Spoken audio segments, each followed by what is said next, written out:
if you smell what The Rock is cooking. WBCB presents Pro Wrestling Weekly. Tell me he didn't just say that. Call in with a question or comment at 215-949-3232 or 888-922-2149. The Tower of Power, too sweet to be sour, funky like a monkey, oh yeah. And now, here's your host of Pro Wrestling Weekly, Fearon Derry. It doesn't matter what your name is. Really? Yeah! Hello, we're back. It only took like 3 weeks. Welcome to Pro Wrestling Weekly here on 1490 WBCB and online at WBCB1490.com. Fearon Derry here with you for the first time in the month of September. Man, it feels good to be back. And alongside me, I've got Lucas the Intern with, I'm sure, some poignant something or another to say at some point. At least I would certainly hope so. And Nick Cataldi. Yay. Waiting for the aforementioned yay, yes, pushing the buttons, turning the dials, and all sorts of things. Wow, what a couple of weeks it's been, and there's a lot to talk about. Let me start with the news of this past week before I get into a few observations over the last couple of weeks since I've been off the air, at least temporarily filled. As I had noted on the Facebook fan page this past Wednesday, Jim Ross retired. Good old JR. Looks like he's heading back home to Norman, Oklahoma, and doing more things with his barbecue sauce. But he has retired from WWE. Jim Ross announcing his retirement this past Wednesday via WWE.com. The story noting that he is retiring to focus on his personal business endeavors. And the article thanks JR for his service to WWE and all of sports entertainment. And I want to thank and give credit to Ross from the Minnesota Wrecking Crew from putting this up on the Facebook fan page not too long after. Not so fast. It's not necessarily the riding the proverbial horse off into the sunset that everybody thinks. Multiple sources reporting that the retirement was forced by WWE. And the whole thing, it stems from the WWE 2K14 symposium that was held in Los Angeles at SummerSlam Access, the weekend of SummerSlam. Right after the event, there was talk that there was major issues on Jim Ross and Ric Flair, and that both could be let go due to it. What happened, you ask? Well, Flair was pulled from a special SummerSlam cameo, and they have no plans to use him in the near future, so that's what happened to Flair. But what happened at the event, you ask? Following the SummerSlam WWE 2K panel, of course, for the 2K14 game coming out a little bit later this year, taking over for THQ, which went bankrupt. We talked a little bit about that earlier this year. 3 weeks passed, nobody thought anything of the issue. WWE sources thought that things had blown over until last weekend, and the rumor of JR's WWE future started back up again then, and it was the topic of discussion this week at the TV tapings. Now, what exactly happened? Well, some questions. Things kind of went off script. The release stemming from Ross not reeling Ric Flair in after things went off script at SummerSlam. A couple of things of note. Apparently, Ric Flair discussed his son Reed's death, which WWE didn't want to get into, or didn't want him to get into, and it was brought up during this 2K Sports Symposium. And apparently, Flair told one particular story, noting that John Cena was a hardcore drinker, which, again, image, kids, all that stuff, WWE didn't want to go in that direction. But it wasn't a WWE event, so that's what had the company angered those two particular things. So that led to a meeting this past Wednesday. Jim Ross arriving in Connecticut. Nobody could confirm why he was there, but there was speculation that he was about to be fired. And Triple H, Stephanie, Vince were the very few select people in the know. And everyone in Stamford at WWE headquarters thought that this was it for JR, as they had heard the rumors over the weekend. So I don't know. Believe that if you will, but the twisted thing about it, 2K Sports, they were thrilled with the media attention they got. They had tons of extra coverage due to how crazy the symposium got. Stephanie McMahon apologized to the 2K executives after the event, and they were like, no, we're cool. Everything's fine. But apparently WWE is blowing a gasket. Many people rolling their eyes as WWE is extremely angry with the company extremely angry, and that the company that was in charge of the event was happy with it. WWE is mad because Ric Flair and Jim Ross didn't represent the company in the manner that they should have. All the blame went on the two of them, and now both are no longer affiliated with the company. Coincidence? Who knows?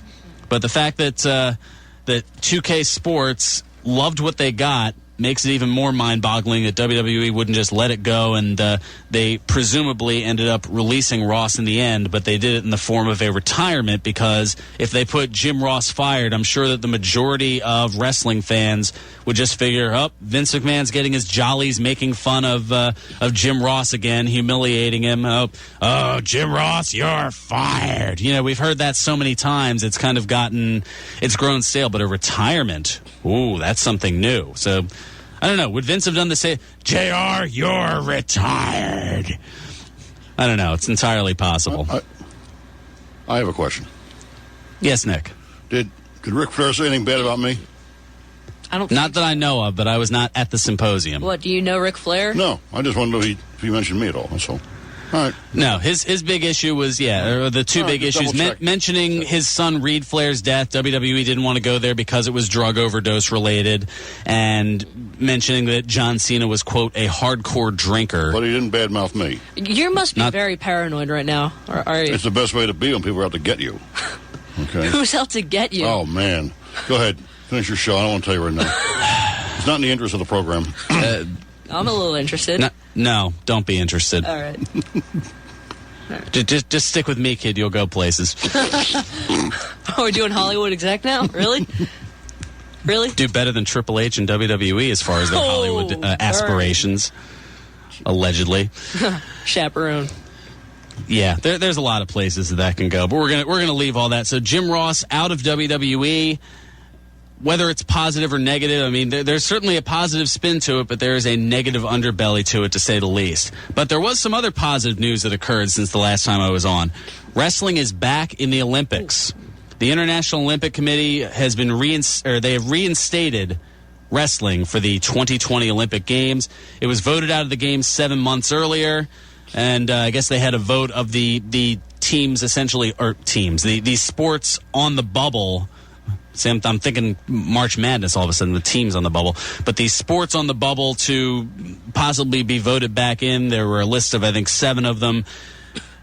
Wrestling received the most votes by far with 49. Softball and baseball received 24 votes, and squash received 22. I don't know, squash in the Olympics?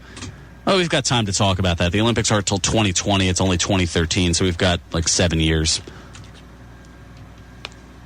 What's that, Lucas? Nothing. Okay, hand gestures. I know you were okay. Not that kind of gesture, there, folks. All right. Other news: the other half of the primetime players dating a reality villain. That's right. WWE star Titus O'Neil is dating reality TV villain Omarosa Manigault. I don't know. I just know her as Omarosa from The Apprentice. According to People magazine, the relationship is the first for Omarosa since the death of her fiancé, Michael Clark Duncan, over a year ago. Omarosa, known for her backstabbing ways in the reality series The Apprentice, and looking at both members of the primetime players now, I don't know, which would be worse, dating Omarosa or dating a dude? I think dating Michael Clark Duncan, considering he's dead now. Well, she's now getting back into the dating. I mean, that's like he's a scary dude. He's. What's wrong with dating dead people? We're on a TV PG show. I'm pretty sure, Nick. Let's.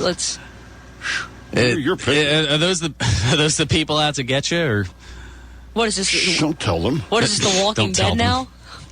Oh man, you guys are weird. Go ahead. Thanks, Captain Obvious. Sorry, I mean interrupt. Yeah, I don't know. Where was I going with this? Oh yeah, which would be worse, dating Omarosa or dating a dude? As of course Darren Young, we talked about that a few weeks ago. I don't know. I think I'd give my answer, but I think it's a little biased. Christian out indefinitely with a concussion. WWE star Christian suffering a concussion in his August 26th match against Randy Orton on Raw.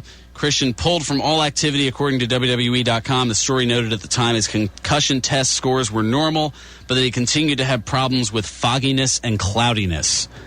And that probably explains Christian being beat up and dragged out by the Shield.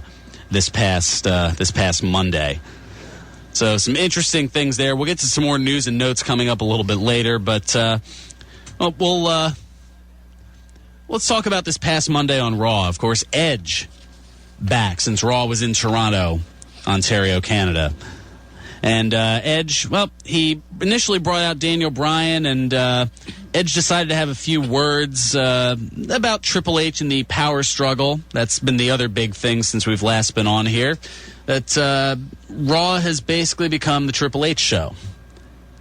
All Triple H all the time. At least it feels that way. He's talking for Randy Orton, the champion. He's got the Shield as his hired muscle. It's basically it's everybody bow to the king. That's kind of where he's going with this. You know what? I don't want to see Triple H in a suit anymore. I think that whole executive thing, it's been fun.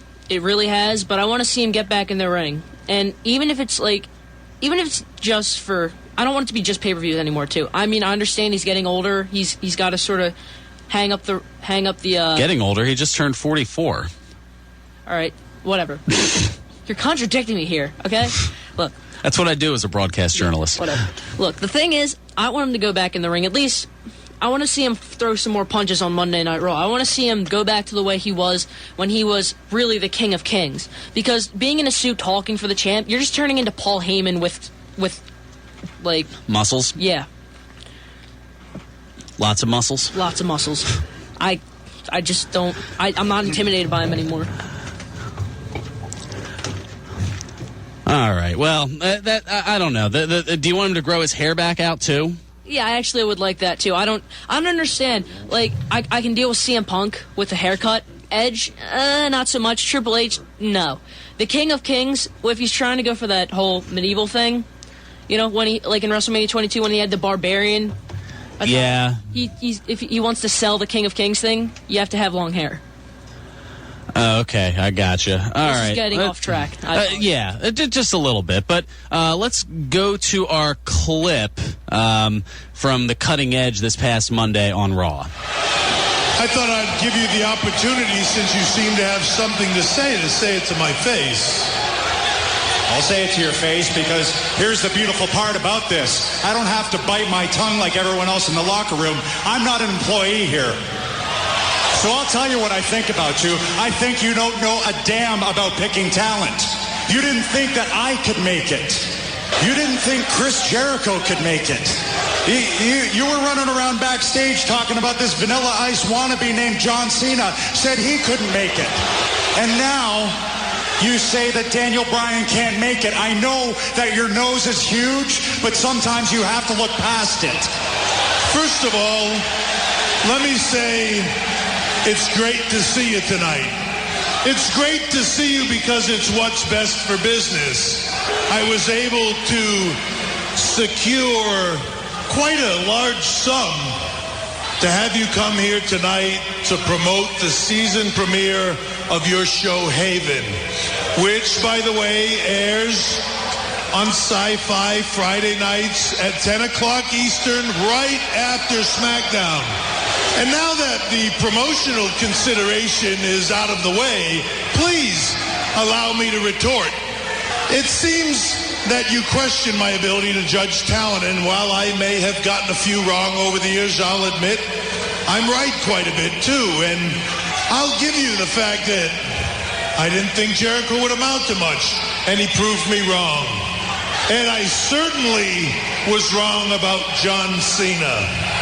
Daniel Bryan, well, time will tell whether I'm right or not.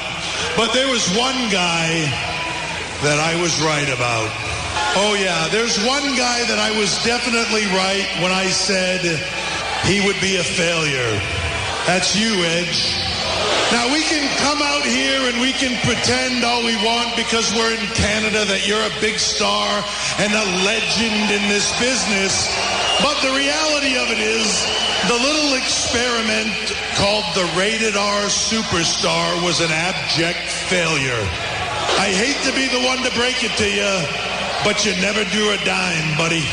Now, the thing is, when I say those things, all the person really has to do is prove me wrong. which is what Jericho did. It's what Cena did. And now I'm going to give Daniel Bryan the opportunity to prove me wrong.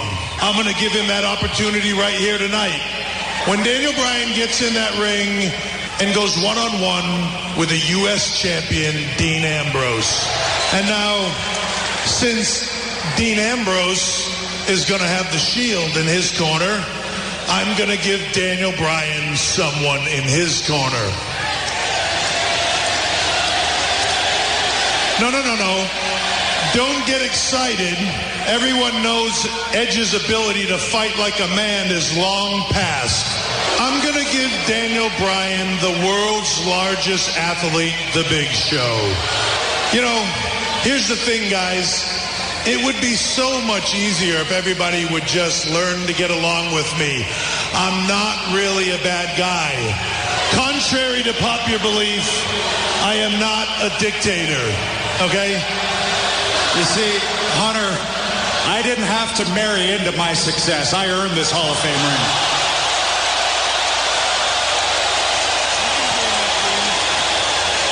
And see, here's the thing. You're not a dictator, Hunter. You're just a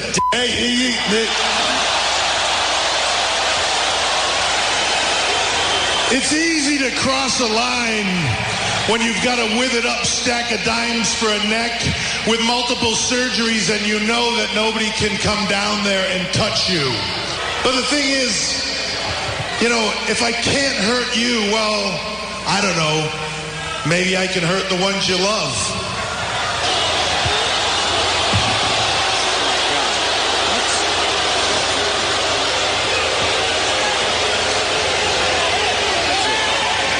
That's Christian.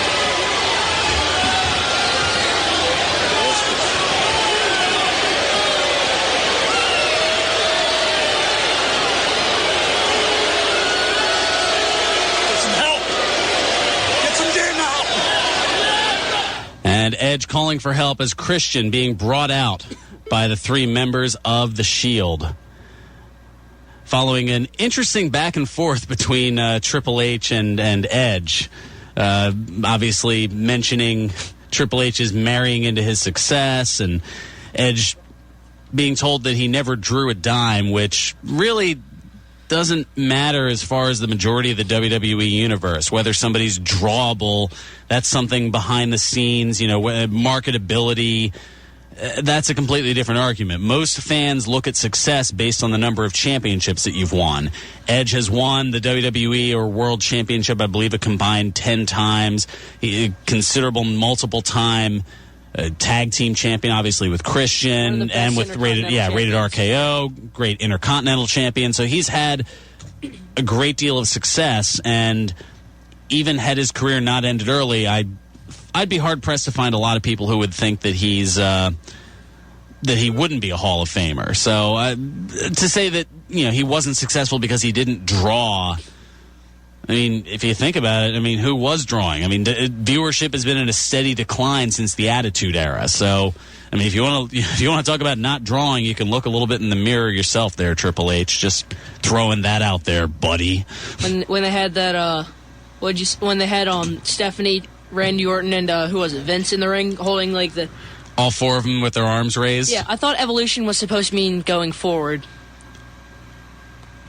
I could have swore I heard that before somewhere. Yeah, it was I don't know. The meme on WrestleCrap.com, I think it was. How nice of you to throw Justin Henry a bone and get him a mention here on the show. That's good work by you. I don't even know the guy, but you're welcome. You're welcome. All right, let's take care of some business. We'll come back here. We've got Walt and Ed hanging on. We got room for you as well. 215-949-3232 or toll free at 888-922-2149. We'll take care of some business. We'll get them on the other side. And this is Pro Wrestling Weekly here on 1490 WBCB and online at WBCB1490.com. To be completely honest with you, I'm getting a little sick and tired of it. And now, more Pro Wrestling Weekly with your host, Fearon. This guy continues to amaze me. You're welcome! Welcome back to Pro Wrestling Weekly here on 1490 WBCB and online at WBCB1490.com. There's a lot that's got me sick and tired around here. You amaze me, Fearon. Did you ever know that? Really? Really? Yes, I did. Yes, you did. Yes, I do. Oh, man. All right, let's get to the phones. I know we've had a couple of guys hanging on here. Let's start with Walt, who's been hanging on patiently. Walt, welcome to Pro Wrestling Weekly. Got B up there? How you doing? There we go. Oh. What's going on, Walt? Well, I want to say hello to Fearon, yourself, Lucas, and Nick, the nighttime driver. How you guys all doing? Good. That's good. I are fine. Want to make a comment, 2 comments. We'll go over Triple H. Lucas, you want to see him much back in the ring? Yeah, I do.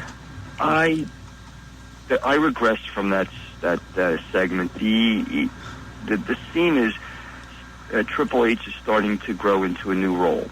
And yes, you love to see him back in the ring, but what will he perform and do in the ring that's anything better than he's ever done? Yeah, that is true. I mean, I understand they're trying to get him to do that executive standpoint to sort of make him, I guess they're trying to make him, mold him into the next McMahon. I'm not sure. Well, yeah, Vince is, as much as Vince thinks he is, he's not going to be around forever. Yeah. Right, he's 68.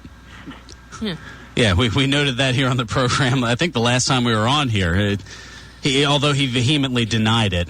I'm 64. I understand though, and but even Vince McMahon got in a couple of matches back in 2006 and stuff. I mean, even when he was losing that with Shawn Michaels at WrestleMania 22, and then he did him and Bret Hart, at least a couple more matches, even if it's something even if it's on SmackDown or something, just a couple more just to see it. Well, the thing is, because he's in the ring more sporadically, I mean, because of that, it's a matter of supply and demand.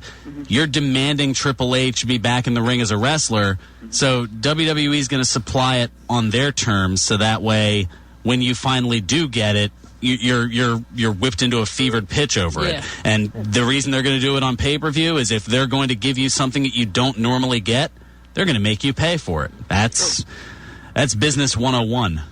True. Absolutely true there. And you got to remember something. Triple H is maturing. You said 44, so he's starting to mature to a different level. And he's growing. He's no longer a degenerate. I'm pretty sure he's got the same sense of humor, though. If you saw what he said about Vicky Guerrero when they fired her, I was laughing my butt off. Well, they can do that. It's called reverse psychology in the ring, and that's basically what you're getting. Want to get to one more area. Of course, at the end of summer, I want to reminisce about back at the end of the springtime when we saw the Divas champion AJ Lee come to a high level. And if you saw the segment with Stephanie, did you guys see that? Yeah. Okay. I was going to say there have been a few segments with Triple H and Stephanie as of late, so I had to I had to decipher which one you were specifically referencing. Well, yeah, this is the one in June where she won. AJ Lee won the Divas Championship, and they were getting ready for the Divas TV program. If anybody can catch that again on replay, they'll learn a lot. They'll learn an awful lot in a hurry regarding how Stephanie handles herself in the ring on company business. It's really such a cool segment. Yeah, the way she talked, even though she at the time was more of a fan-friendly authority figure, it almost sounded like she sounded the way she does behind the scenes and kind of brought that out to the forefront. I saw, actually, if there was another standpoint, even if it was like a business sort of thing, but more of a personal thing, the way she handles herself in the ring, you're right. Especially if you saw back SummerSlam 2 years ago, I think it's 2 years ago now, where it was Triple H versus Brock Lesnar in the no-holds-barred match.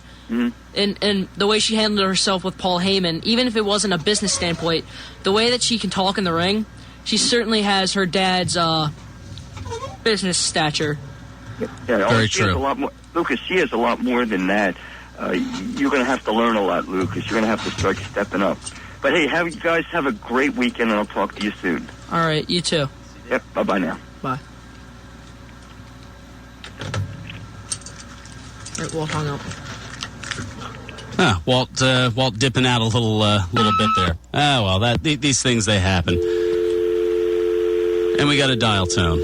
Let's go ahead and bring up Ed from the Northeast. Ed, what's going on? Good afternoon. We got a Impact tour coming to the area in Baltimore on November 21st, and in Philadelphia at Temple. Both at 6 p.m. Coming back to Temple University. They've had a few pay-per-views here. I believe they're doing an Impact taping. TNA is. Yeah, Impact TNA. And we also Woodbridge, New Jersey, TGI Fridays is having a Battleground pay-per-view hosting party with Kevin Nash. Huh, that should be interesting. Yeah, JCW, October 6th. Huh. And CCW Down with the Sickness in Voorhees, 7:30 tonight. Down with the Sickness, okay. And I'm not going to mention this. This is too far out of the area in Freeland. That's, I think, too far out. Well, yeah. I mean, there are a lot of things going on in a few different places. In fact, I'm actually going to be kind of hitting some independence myself here, and yeah, I'll be one of them. Actually, I'm supposed to be there tonight, taking a road trip out to the Worldwide Wrestling Alliance's home base out in Gilbertsville, Pennsylvania, 1100 East Philadelphia Avenue to be exact, over at Zern's Farmers Market. Done some stuff with them before. Kuja the Hellhound, who I actually got the chance to interview a couple weeks ago over on RC from Completely Damaged radio show, which they recently switched time slots. You can check me and him and I out every Thursday from 11 to 12 up Montco Radio. I believe it's montcoradio.com. You can check us out, and got all kinds of stuff. Looking a little bit more at the independent scene as things tend to go there. And, well, since here's a bit of a programming note. Next week, I'm bumped again for preemptive purposes, but it doesn't mean I won't be around. I'll be making my way down to Deptford, New Jersey for New Moon Rising Wrestling, their PG-13 show. It's apparently a September staple. They do a 13-man battle royal that has its own unique and interesting quirks. I'm intrigued by it. 13 of the New Moon Rising stars doing battle in a unique match for glory in the end. And I'm kind of intrigued to see what happens when the American Roughneck meets the great Harry Barnett face-to-face. Barnett is a longtime fan of the he's a longtime fan of a lot of independent shows, but most notably New Moon Rising Wrestling. And he's actually flying over to from England, his home country, for the event. And this is his first time in the United States. So it'll be an honor to meet him. And all part of New Moon Rising Wrestling. It's at 10:30 Delsey Drive in Deptford, New Jersey. It's 7 o'clock bell time. So a lot of independent stuff, trying to branch out a little bit. Not that WWE or TNA is all that disinteresting, but speak of the, see, I mentioned his name, and he's calling up all the way over from England. We're gonna bring him up on the phone here. Harry Barnett, how the heck are you? Oh, do we got you here? Yeah, I'm in. There we go. What is going on? All geared up for your trip to the States here? Absolutely, man. I mean, a hell of a trip ahead. Man, I was gonna say what. I don't even know where to start with it. Well, for those who haven't paid attention, go over as briefly as you can here your issues with the American Roughneck with New Moon Rising. I know it's like trying to tell War and Peace in about 2 minutes, but it was a few months ago. There was a little accident where I actually got hit by a car, and it kind of gets to me when I talk about it, because this guy got out of the car and said that, you know, the American Roughneck sent him after me. So I've kind of just been on a revenge tour waiting to get him. And, you know, that all comes down next Saturday, which coincidentally comes alongside New Moon Rising's show PG-13. Huh, how about that? So I've seen some of your various video posts talking about revenge. Very, very interesting, and I'm trying to find the word. Just mysterious, I guess, is what comes to mind. I was definitely shooting for mysterious. Yeah, I mean, it's got me intrigued. It almost seems like a show within the show in a sense, because I mean, this is something a personal vendetta in a sense being brought along with the show. Well, I mean, I'm going to be having people following me. I've got a few people with cameras following me on this whole revenge mission on Mr. Roughneck. So you never know. Something else could pop up on YouTube and a few other places. You could see the revenge as it happens if you or your listeners aren't actually in Deptford on the night. Well, I know that you're going to be in the States for a couple of weeks, and I know next Saturday we're preempted due to it's kind of like how back in the day Raw would be preempted for the U.S. Open tennis tournament or the Westminster Dog Show back in the. I mean, you were knee high to a grasshopper when that all was going on, but we won't be on the air next week. But the following week, the 28th, if you're still here in the States, you're more than welcome to check out things here at WBCB, the longest running pro wrestling radio talk show in the history of terrestrial radio. Oh, that's a hell of an offer. I mean, I know. Obviously, you have to check your itinerary. You know, I don't want to put you on the spot here. I'm just saying the offer's out there. We can always talk about it after the fact. Yeah, definitely. Well, I mean, after you're off the air here. I know you put a lot of effort into your show, and I am a big fan when I get to listen. Yeah, I know the time difference makes it a little interesting. I know this is cutting into your Saturday evening a bit, and appreciate you chiming in. Oh, definitely. And when I get the chance next, I imagine if I can in a couple of weeks, I'll definitely call back in. Oh, absolutely. I'm thrilled to get an international. I love the international flair. I got a couple of friends over in Germany who tune into the show as well. So I mean, I love broadening the horizons and making things global. It's always good to know how far you can reach. Yeah, it's an amazing thing, man. It's flabbergasting. It's mind-boggling. It's I don't want to say hornswoggling because then that brings up the little leprechaun. I don't know. Wow. I guess we can only use that B word in reference to Vince's son. We'll keep it clean here for the radio, but I think you know where I'm going with that. Little Jon Snow action here, are we? Something like that. All right, but I know you only had a few minutes. I didn't want to. I appreciate you chiming in, but I didn't want to keep you too long. I know you're. I know your time is limited, but I'm looking forward to seeing you next Saturday at the New Moon Rising show, and we might even have you here in some capacity 2 weeks from today, right here in the program as part of your whole United States tour here. I appreciate that. So you're going to be there next week, are you? I intend to be at the show next Saturday night down in Deptford, New Jersey. Yes. Oh, good man. It'll be great to meet you. Most certainly. Thank you so much for chiming in, Harry. It's certainly a pleasure. Looking forward to seeing you next week.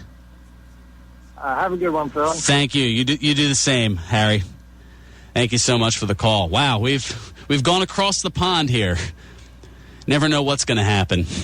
What a crazy show here. All right, let's take care of our second bit of business. We'll come back and talk a little bit about. I know it was mentioned briefly earlier. AJ Lee, she had a little bit of a pipe bomb that she dropped, and we'll get into that on the other side. Plus more of your phone calls, Facebook feedback, more news and notes. A litany still here to do on Pro Wrestling Weekly here on 1490 WBCB and online at WBCB1490.com. Pro Wrestling Weekly presents Today in Wrestling History, September 14. On this date in 1997, WCW held its Fall Brawl pay-per-view. In the main event, Team NWO, consisting of Buff Bagwell, Kevin Nash, Conan, and Syxx, defeated Team Four Horsemen, consisting of Ric Flair, Steve McMichael, Chris Benoit, and Kurt Hennig in a War Games match.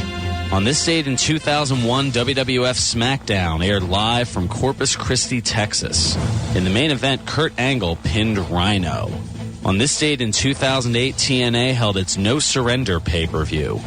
In the main event, Samoa Joe defeated Kurt Angle and Christian Cage in a 3 Ways to Glory match to retain the TNA World Heavyweight Championship. On this date in 2009, WWE Monday Night Raw aired live from Toronto, Ontario, Canada. In the main event, Batista pinned Randy Orton in a no-holds-barred match. This has been Today in Wrestling History, September 14. You are listening to Pro Wrestling Weekly with Fearon Dairy.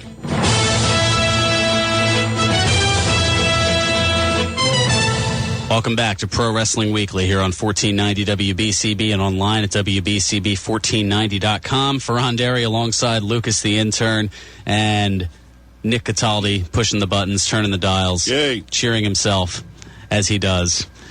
Who is that guy that did the Bullseye Bucks commercial? That guy sounds like a cool dude. He doesn't got a chance. I don't know. He's greener than Doink the Clown's hair. Give it up right now. I'm a loser. Sounds like you, Nick. I thought I was bad. Oops. Oh. Greener than Doink the Clown's hair, that kid is. But everybody starts somewhere. Hey, you know what? As much as I read... Yeah, and I wish he'd go somewhere else and start. That guy, I don't know, terrible.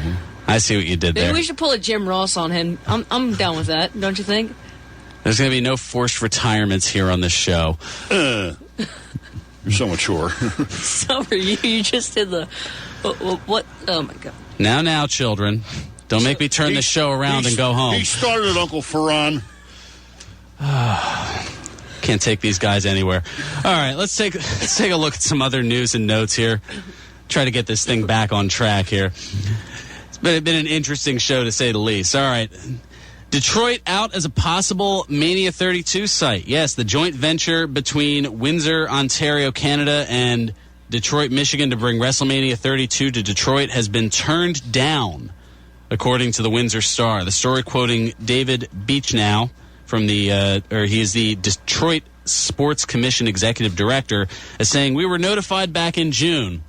So apparently rumors just kind of escalated that Detroit was in the running, even though they were out of it for a while. The rumored cities supposedly close to securing WrestleMania 32, which isn't next year but the following year. Or would it be the year after? I was going to say, I'm losing track of my years here at this point. This would be 2016, so they're looking that far ahead. Detroit was rumored, as was Orlando, Florida, and Dallas. And I think the possibility for Dallas is, I'm sure at some point Vince McMahon wants to get in the Palace in Dallas, or that monstrosity that the Dallas Cowboys play in that holds, 110,000 people. I think Vince is going to try to do that to break the 93,173 record from WrestleMania 3. And I think if he has it in that building, he's got a pretty good shot. I might even go down for that. But that means going into Dallas Cowboys Stadium. I don't know. I'll have to think about it. Also, Cody tying the knot. Women everywhere, and possibly even a few men are weeping about it. WWE star Cody Rhodes and his fiancée Brandi Reed will be married on September 26th. Congrats to them. However, I found something interesting about their engagement. They're registered online, which doesn't seem too off the cuff necessarily, but not sure if it's fans or just friends and family who have contributed to their Bed Bath & Beyond registry list, but they have a lot of stuff on there, and much of which has already been purchased. One, though, that hasn't, a $500 blender. Really? $500 for a blender? Can it frappe gold bars? They better have titanium blades to be able to cut something. I mean, $500 for bulletproof. If I can drop that off the Golden Gate Bridge and still use it to make my smoothies in the morning, then yeah, I think it'd be worth buying, but no. Huh. Interesting. Crazy stuff. Oh, wow. All right. Well, Night of Champions is tomorrow. Just kind of snuck up on us. Well, being off the air for 2 weeks kind of helps with that, but predictions starting to go wrong. Let's take a look at the lineup. Only 6 matches announced for the pay-per-view. I don't know. I'm guessing there's going to be some surprises. Not really sure, but just announced after last night's SmackDown, Dean Ambrose defending the U.S. title against Dolph Ziggler. I don't know. At this point, given the everything that is around Triple H is pretty much untouchable mind frame, I would think that Ambrose would retain the U.S. title here. I'm going to say Ziggler. You're going with Ziggler to win the title? I think Ambrose has held the title too long. I mean, and I feel like because they've been pushing around Ziggler for a while, if you really look at the match cards lately, I feel like he's going to win. Huh. Interesting. An odd perspective, but knowing my luck, it wouldn't surprise me if you were right on that. Knowing my luck, neither of us would be right. It'd be like somebody comes in and cashes in Money in the Bank or something. For the U.S. title? I have no clue. I don't think that Damien Sandow would be as much of an intellectual superior as he is. Just like Sandow's career, it's a joke. Wow, harsh. You're welcome. Speaking of jokes, the Tag Team Turmoil #1 Contenders match. The Primetime Players, the Usos, Tons of Funk, the Real Americans, and three-man band, 3MB. Those 5 teams in a Tag Team Turmoil #1 Contenders match, and I don't know if later in the card or perhaps for Battleground coming up in a couple weeks, will the Shield defend the title against the winners. I guess that's yet to be announced or determined. I feel like that would be a little unfair. The Shield would be fresh from the locker room, and whoever wins that match is going to be like, just went through. It wouldn't be the first time that's been done, and certainly won't be the last. Just given the momentum that they've had and the out-of-the-ring public relations that they've had, I'm going with the Primetime Players. I am too. I'm going with the Primetime Players, but with our luck, again, it's probably going to be like three-man band. With our luck. They would get booed out of the building. Yeah, I'm getting Primetime Players, though, if they're going to win. All right. In another get as many people on the card match as you can, AJ Lee in a fatal 4-way match defending the Divas title against Natalya, Brie Bella, and Naomi. More Total Divas nonsensory going on here. Yeah, I can say nonsensory. It beats what I was thinking about saying. But yes, I'm thinking AJ Lee is going to retain the Divas title just because she's the most compelling and really the only compelling women's wrestler on the roster currently. She's like the next Lita, I would think. Like AJ Lee, definitely. She can do a lot of moves. AJ can talk better than Lita could. Yeah, well, like athletic-wise, though. Yeah, they're. She's probably the next like Trish Stratus phenomenon. Not like saying that she's like gonna be she's probably the next phenomenon. A fitness model? Is that where you were going with that? No, No. Like she's probably gonna be the next phenomenon out of there. Like one of those people that brings the attention back to women's wrestling. Well, actually, we're gonna pause on the this is actually a perfect time to. Here's a prime example of what she did to bring it. A couple of weeks ago on Raw, she had something to say to the various women of Total Divas following a match on Raw. Speaking of divas, how about the Divas champion, AJ? Crazy. Couldn't use that word around OMG, you guys. I just watched last night's episode of Total Divas, and it was insane. Oh my gosh. I mean, the Bellas were dealing with their obvious daddy issues. The Funkadactyls broke up and then got back together again. Natalya's fiance isn't much of a man. And the other two were also there. It was great. It really was. And it was the end of the world. And it's only Sunday nights on the E! Network.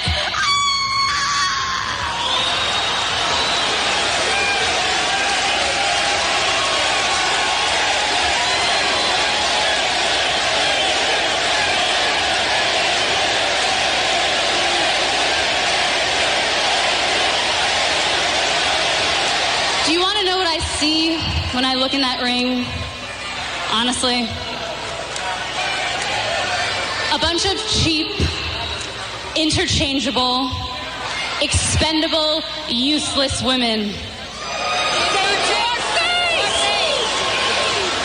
Women who have turned to reality television because they just weren't gifted enough to be actresses. And they just weren't talented enough to be champion.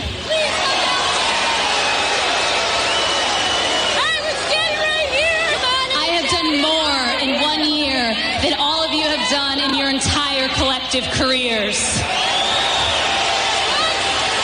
I have saved your Divas division. I have shattered glass ceilings. I have broken down doors. Why? So so a bunch of ungrateful, stiff plastic mannequins can waltz on through without even as much as a thank you? You just skip! You guys can't even go backstage and shake my hand and look me in the eye because you know that I worked my entire life to get here. I gave my life to this, and you were just handed 15 minutes of fame.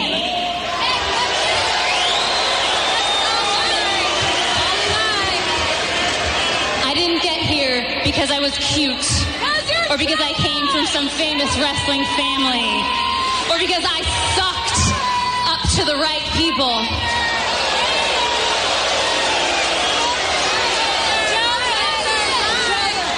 Here because I am good. I earned this championship, and no matter how many red carpets you guys want to walk in your $4,000 ridiculous heels, you will never be able to lace up my Chuck Taylors.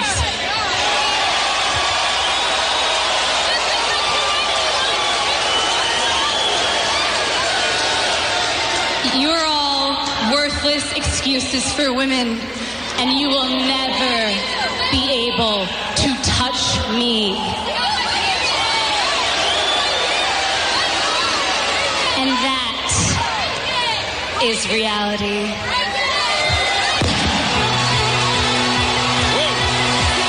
If you don't think women are explosive, try dropping one. Just try dropping one. Yeah, how about that? AJ Lee just completely... To take a quote from my colleague Mike Samsel, shots fired. She killed worthless excuse. Yeah, she that there was nothing. The only I think downside about that was the Bellas being a little too close to the commentators' table, so their microphones picked up their, say it to our face. Oh, that was, yeah. Hearing it one time is one thing, but them saying it incessantly and other things like, what do? You just skip. Jealous. Yeah, you're jealous. Oh, this is why. Yeah, this is why. This is a reverse Peter Griffin. Why are we funding this? A little bit, yeah. It's apparently it's garnering great ratings for E! Entertainment and great exposure for WWE. The problem is with all of the drama that they're creating on this show, and I'm saying that in hindsight because I really don't know. I have not seen Total Divas, but they can't seem to create even a compelling 2 minutes on Raw involving the Divas. And then AJ comes and just knocks it out of the park. Like she does. And that's why she's the champ. Absolutely. Okay, I've got AJ, you've got for going back to the paper. All right, so we're agreeing on that one. All right, we got 3 matches to go here and 2 minutes to do it in. This should be interesting. Alberto Del Rio and Rob Van Dam World Heavyweight Championship. Danucci. Give it another give it another pay-per-view or two. I feel like for Van Dam. Well, I was gonna say this is the beginning of, I think it's 3 pay-per-views in a 6 or 7 week span coming up. Yeah, it's that time of year. Yeah, give it a pay-per-view or two. I say Van Dam's gonna win it, but just not this month. Just not this month, not this pay-per-view. Not this All month. right, so you're thinking Del Rio retains, as am I. Getting smart, you're agreeing with me. No, because I've seen wrestling before. I know how some of these cards work. Sometimes it won't work the way that it should, but I just know how it works. Wow. 15... I feel like I'm almost ready to channel Bob Backlund during his Mr. Backlund days. That's what's wrong with the youth of society today. They think they know it all. That's I got a back story. Just as smarmy as then 13-year-old Jonathan Taylor Thomas from WrestleMania 11. Ooh. Yeah, there's a back reference. All right, CM Punk in a handicap elimination match against Curtis Axel, your Intercontinental Champion, and Paul Heyman. Punk finally gets his hands on Heyman, you say? Ooh, please. I doubt it. I feel like Heyman's just gonna... It's gonna be like Booker T and Queen Charnel versus Boogeyman, where like Heyman's gonna be in the ring for like 3 seconds, and then he tags in Axel, gets a couple of low blows on him. I don't think it's a no DQ handicap elimination. Okay, but whatever. I I see where you're going with that. But I agree with you there. I'm going CM Punk. And finally, the WWE Championship, Randy Orton defending against Daniel Bryan. Who you got? I'm going to say Orton, but it's like, because I feel like what's going to happen is, again, with the whole give it another pay-per-view or two sort of thing. Yeah, they've got to build it up. I'm in a similar mindset. I think that Bryan's going to win the match, but it's either going to be a count-out or disqualification, so he's not going to win the title. But I feel like what's going to happen is Triple H is going to come out and like sit and like just stare at Bryan like, oh, you can't win this, and then Orton's going to turn around RKO, you know, that whole thing. Some sort of distraction. Yeah, that's certainly a possibility as well. Either of those are plausible finishes. All right, that's going to do it for us here. Thanks so much to all the callers. Harry Barnett from across the pond, certainly appreciate it. I'll be back in 2 weeks. We'll talk, by that point, leading up to Bound for Glory as well as Battleground. Oh my, a lot to do. Pro Wrestling Weekly here on 1490 WBCB. Nick Cataldi's next. Yay.